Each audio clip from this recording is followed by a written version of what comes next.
The rhythmic ticking of the grandfather clock in the hallway seemed to mock the chaotic whirlwind of emotions swirling within Olivia.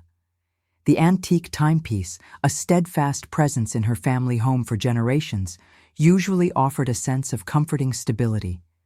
But tonight, its measured cadence only amplified the agonizing minutes stretching into an eternity as she waited for news.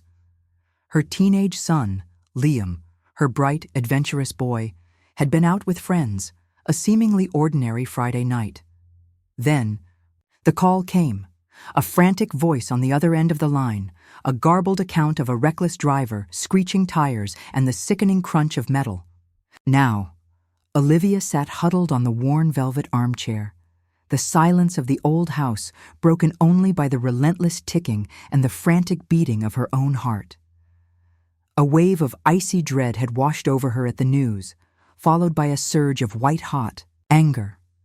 Anger at the irresponsibility of the other driver, anger at the cruel randomness of fate, anger at the helpless paralysis that gripped her as she waited for updates from the hospital. Sleep was a distant, unattainable dream. Her mind, relentless projector, replayed images of Liam, his infectious grin, his boundless energy, the dreams she held for his future. The thought of him lying injured, his young life hanging in the balance, was a torment that words could not adequately describe. Anxiety, a suffocating blanket, had settled over her, making each breath a conscious effort. The familiar comfort of her home now felt like a prison, each creaking floorboard and rustling curtain amplifying her fear and isolation. She clutched a worn leather-bound book to her chest, its familiar weight a small anchor in the storm raging within her. It was a collection of Marcus Aurelius's meditations, a gift from her late husband, a man who had found strength and wisdom in Stoic philosophy during his own battles with adversity. With trembling hands, Olivia opened the book, her eyes falling. Upon a passage, "Choose not to be harmed and you won't feel harmed. Don't feel harmed and you haven't been." Aurelius's words, though challenging in the face of such profound fear, offered a different perspective. While the external event, Liam's accident, was undeniably traumatic, her internal suffering was, in part, a product of her interpretation of that event. She had the power to choose how she responded emotionally, to resist the urge to be completely overwhelmed by despair. She continued reading. The best revenge is to be unlike the one who performed the injury. Her anger at the reckless driver was a natural response, but Aurelius's wisdom cautioned against letting that anger consume her, against allowing herself to be defined by the negativity of another's actions. Her focus needed to remain on Liam, on sending him strength and hope, rather than being consumed by resentment. Later, as the agonizing hours stretched on, Olivia recalled a passage from Seneca's letters, a small volume she kept by her bedside. Every new beginning comes from some other beginning's end. Seneca's words, though perhaps offering a distant comfort in this moment of acute crisis, hinted at the possibility of a future beyond this immediate fear.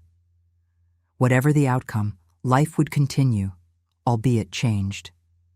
This thought, however faint, offered a sliver of perspective amidst the overwhelming anxiety. She closed her eyes, taking a slow, deliberate breath. The Stoic philosophy she was absorbing wasn't a magic cure for her pain, but it offered a framework for navigating it with greater resilience and a focus on what truly mattered: her love for Liam and her own inner strength. Finally, as the first rays of dawn began to paint the sky outside, the phone rang. Olivia's heart leaped into her throat. It was her brother-in-law, his voice weary but filled with a fragile hope. Liam was stable. The injuries were serious, but he was alive. A wave of relief washed over Olivia, so profound it almost brought her to her knees. The fear hadn't completely vanished, but it was now tempered with an overwhelming sense of gratitude. The waiting had been a torment, but the principles she had turned to had offered a lifeline, a way to navigate the darkest hours without being completely consumed by despair. In the days and weeks that followed, as Liam began his long and challenging recovery, Olivia found herself drawing strength from the Stoic wisdom she had encountered during that agonizing night. She focused on being present for Liam, offering unwavering support and a calm, reassuring presence. She accepted the slow and uncertain nature of his healing, knowing that her anxiety wouldn't hasten his progress. She practiced patience, reminding herself of Aurelius's emphasis on the present moment, on taking each day, each small step forward as it came. She found strength in Seneca's reminder of the human capacity for resilience, witnessing Liam's own courageous fight to recover. Months turned into a year. Liam's recovery was a testament to his strength and the unwavering love of his family. The accident had left its scars, both visible and invisible, but it had also forged a deeper appreciation for life and the fragility of human existence.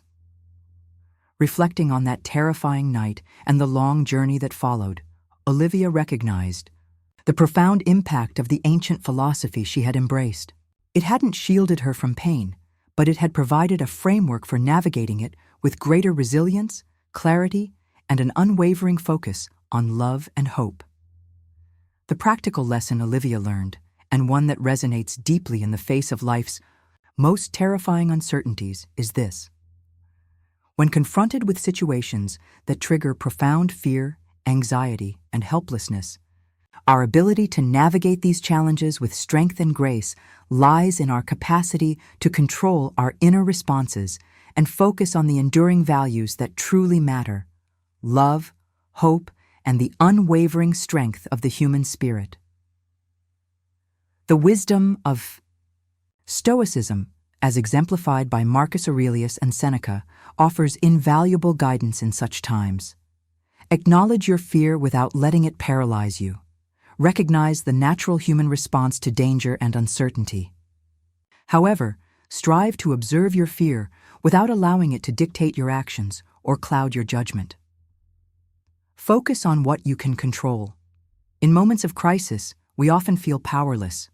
Identify the aspects of the situation you can influence: your presence, your support, your communication, and direct your energy towards those areas. Embrace the present moment. Anxiety often stems from projecting into an uncertain future. Ground yourself in the present, focusing on the immediate needs and the small steps you can take. Cultivate inner strength. Develop your capacity for resilience. Through practices like mindfulness, self-compassion, and focusing on your values. This inner fortitude will help you weather the storm. Find strength in love and connection. Lean on your support network, family, friends, community. The love and connection you share can provide a powerful anchor in times of crisis. Just as Olivia found a way to navigate the terrifying uncertainty of her son's accident by embracing Stoic principles, we too can cultivate the inner strength and wisdom to face life's most profound challenges with greater calm, resilience, and an unwavering focus on love and hope. The power to find peace and strength in the face of overwhelming circumstances lies within our ability to master our minds and choose our responses with intention and love. Have you ever faced a terrifying and uncertain situation involving a loved one? Share your experiences and what helped you cope in the comments below. Your stories can offer strength and hope to others facing similar challenges.